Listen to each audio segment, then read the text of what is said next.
If you would care to subscribe, that would help me out. Thank you so much in advance if you choose to do that. Hi. So I just got dumped.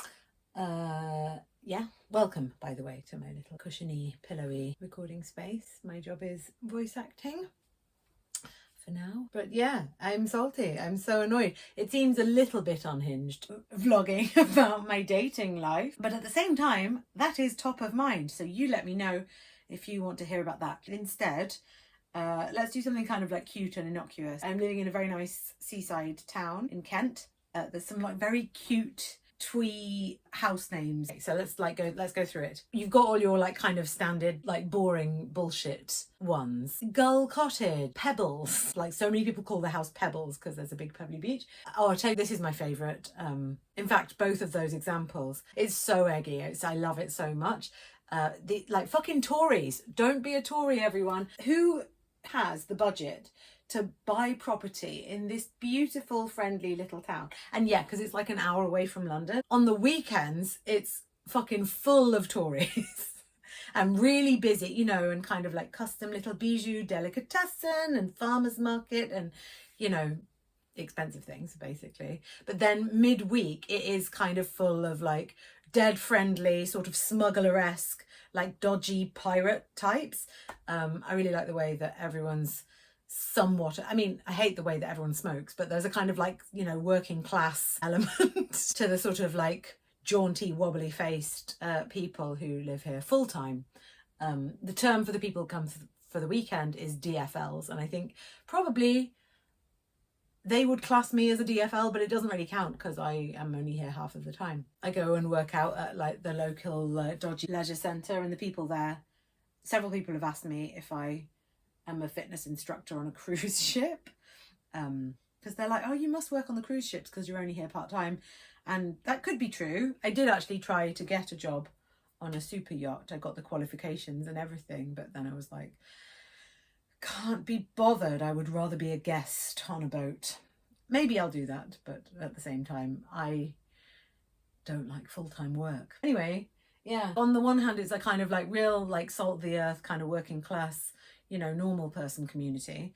And then on the other, you've got all these like expensive toffs that sort of slide down into the countryside for the weekend. There's a kind of very fancy gallery that sells incredibly expensive art that my friend exhibits at.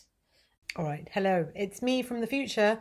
I just have to interject because I'm somewhere else now, aren't I? But I'm editing my vlog from Deal, and the bit that I forgot to mention, which just seems really relevant, I have to tell you about Miles, because he's like a character from Love Actually or something. But just picture a Tory. It's just notable. You know, you don't get to see a real Tory like him out in the wild, because it's just sort of like lots of tailoring, actually called Miles.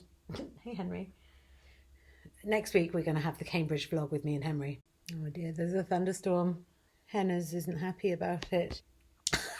Like, it sounds like I'm kind of, you know, giving real class war energy, which I suppose I always have been for my entire life, but not in a kind of aggro dickhead way. Like, I genuinely, you know, like Miles and will chat to him. Have you ever met someone so posh, like the vowel sounds are all different and weird? My friend recently did a talk at this gallery about Picasso's lovers, and Miles was doing the PR for it, and he literally didn't put the right number of S's in Picasso. Runs a fine art gallery. Anyway, yeah, so Miles just is incredible. Pictures in this gallery sell for like tens of thousands of pounds. At the same time, it's kind of like a rough working class, like dying high street, full of like obese people who voted for Brexit. And but at the same time, you know, it's kind of like rough, normal people, and I love it. However, people who own property here, some of them lack a lot of imagination.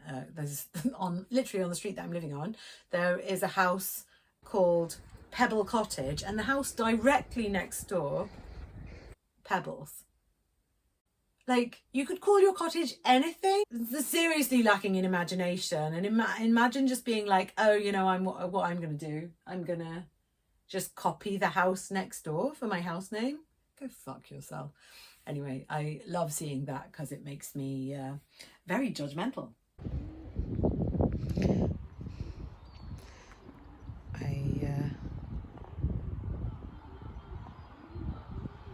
Can't really explain what's going on here.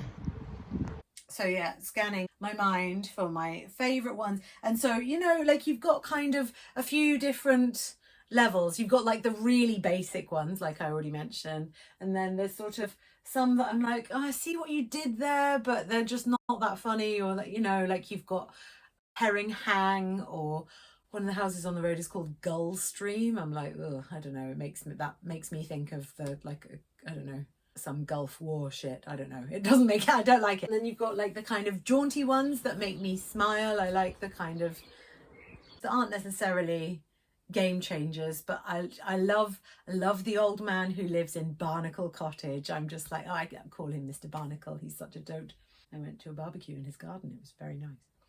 They had a whole suckling pig. I digress. Single magpie. It's like they fucking know I've just been dumped.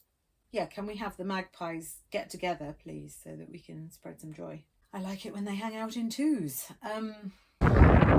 This house doesn't have a funny name, but that curved room, I've been in there, is my neighbour Paul's house, and he's got the most beautiful living room I've ever seen in my life.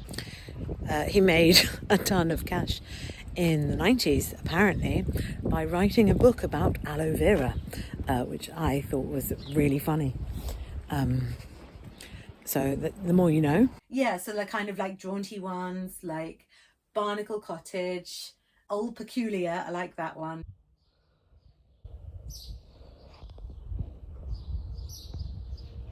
There's always kind of like the basic ones like Starfish Cottage or the Dutch House, or for some reason Sea Girt always makes me smile. I have an alter ego called Gert that is a kind of butch lesbian that goes on hiking holidays. You know, this person isn't real, but sometimes it's just a persona. So Sea Girt is my kind of lesbian seaside love nest in my mind. And then you get into some infinite intelligence. Help me remember all of the good things. I don't want to leave anything out.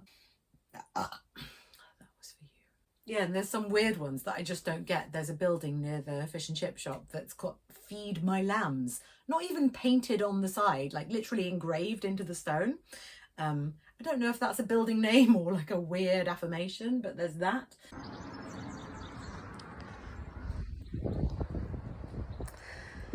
I mean, you know, and I think it's kind of like in this environment, like it's so quaint and seasidey that if you don't like at least have a like jazzy knocker on your door, then what the fuck are you even doing? Maybe I'll do a little montage of knockers. Top knockers of Deal. You better have a nice knocker on your door or a cute cottage name, because yeah, if you're not doing that, like why the fuck are we even here? Frankly. Oh, look at that. I could have had my ring light on this entire time. It's just impossible for me to like not fuck with the shot. I'm sorry, everyone.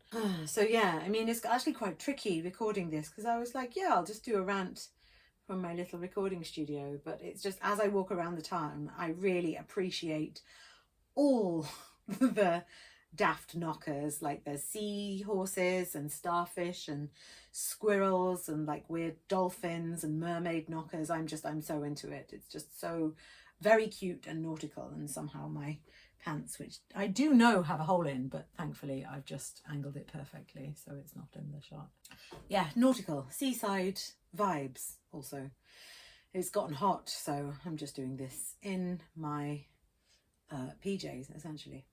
But yeah, like you've got the copycat names, like the hack boring Tory names, the slightly weird options, you know, like all of the basics, but I have a couple that really, really speak to my heart. I saw one the other day that was new because I walked down a little road that I don't normally traverse. It was Marjorie's Folly. I'm like, ooh, tell me more, Marjorie. What did you do?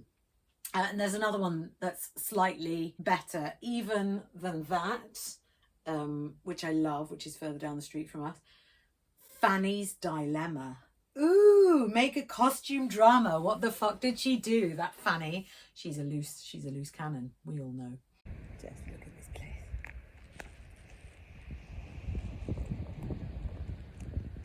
but the GOAT, the absolute, my, you know, number one favorite of all time, cannot be beaten. And like, it's evidence that this town is a gay stronghold, and I am 10 billion% here for it. They have a little plaque on the side of their house. The font is everything. We'll build up to it. But just imagine, just when you see the font, you'll just be like, wow, what a choice, how specific. And the paint is, the house is painted in a slightly kind of slapdash dodgy way, but I just love the London gays who must have bought this flat, this kind of little seaside love nest, actively sought out this house name and literally gotten their sign custom made. The house, dear friends, is called Rogerham sur Mer.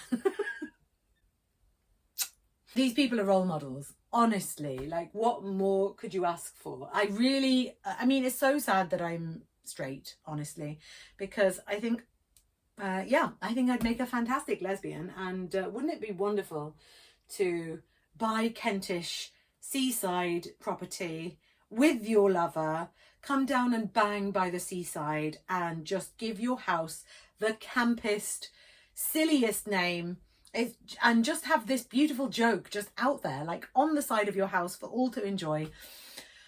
Oh, I appreciate it so much. So yeah, alas, not that life is not for me, but you know, maybe the next guy will not piss away the last of my childbearing years, and maybe we will get to buy a property together that I can give a daft camp name to, and then we can have lots of sex and babies.